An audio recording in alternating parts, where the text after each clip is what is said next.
Welcome back, everyone, to week 2 of New Breeds New Series, Design Tip Tuesdays. Today, I've chosen a topic that's near and dear to my heart, and that's designing with an infusion of emotion. And that means, for me, designing something that I feel will get an emotional response from my audience. So let's talk about this week's topic, how to inject emotion into your marketing. I'm going to bring you to my portfolio site and looking at my CanWatch client in particular, scrolling down to our annual reports section. The reason I'm focusing on the annual reports that I designed for this client is because in every year, the report design follows this set of rules that I'm about to share with you, but in very different ways that can adapt to your theme, to your brand, and to your audience. So let's begin with the most recent annual report, and I'll open it up for us to look at together. Tip number 1 on how to inject emotion into your marketing is settling on a strong theme. So we're going to look at an annual report. These are larger text-heavy pieces that often have charts and diagrams and have to convey very complex information in very compelling ways. So it's not just about creating a good-looking piece, it's about being able to impart information effectively in ways that people can understand. So let's talk about this annual report. The theme chosen is called Charting the Course. So you'll notice that there is a recurring theme of water throughout the report design. So looking at the cover, this is going to be the most impactful page of your entire report.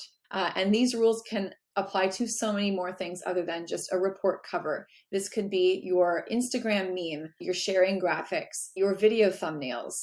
Make that strong theme very apparent at the start. We have a water visual, and we've also incorporated a photo of the people that they're talking about in the report. So this is not a photo of their demographic. This is a subject photo. And granted, it is a stock photo that's been licensed, but this little boy looks like a real person. And that is something that I'm going to touch on in a bit. So as we go through the report, and I invite you to come back and browse this in your own time at your own pace, we're going to see some recurring themes of water throughout the report in all manners of content. So whether we're talking about a tribute to Canada as a nation, or we are underlining a pull quote, we have a little wave graphic there, that's going to be seen throughout. So your strong theme, how do you come up with a theme?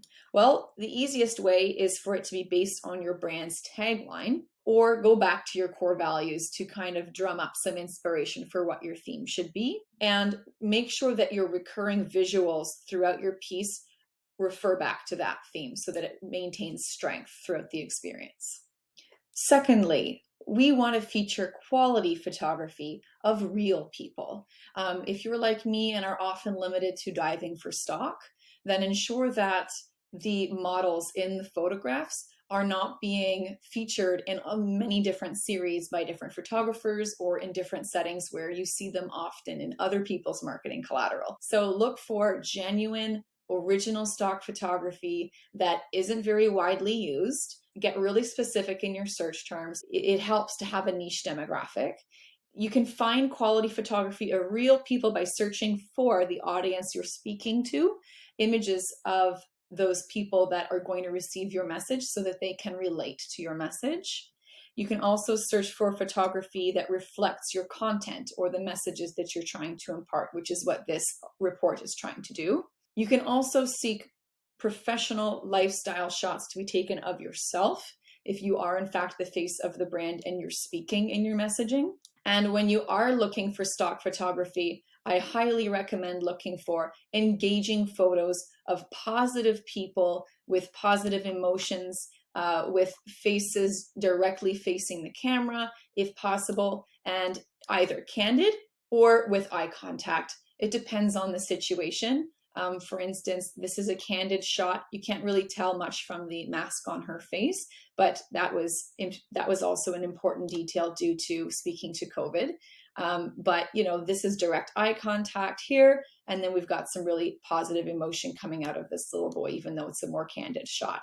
So overall, we want to sandwich more serious shots with more playful shots that will really grab the viewer's attention and make them sit and take in the photography and feel the emotion that it imparts, as well as some really happy, pleasing shots that invoke some positive emotion.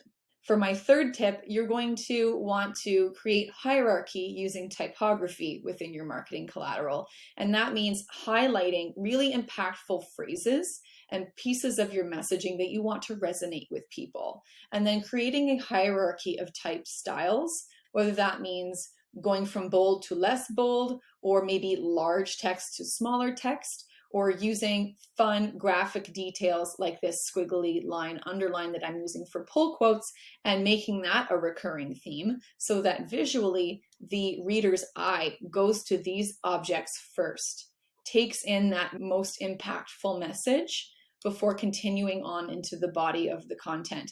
And this is helpful in strategically capturing their attention and keeping them on the page, keeping them absorbed because they want to learn more.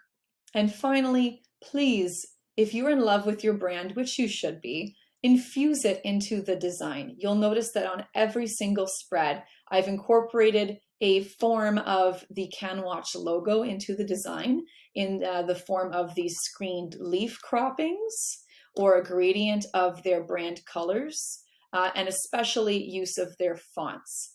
And this is something that I cannot impress upon more in terms of importance and just brand strategy and establishing that brand presence strongly throughout the piece, which will also marry this positive emotion of this experience to your brand. And that's the beauty of brand strategy. And by being aware and intentional of how you're using your brand and infusing it into your pieces, especially pieces that impart important and impactful messages that you want to remain with your audience.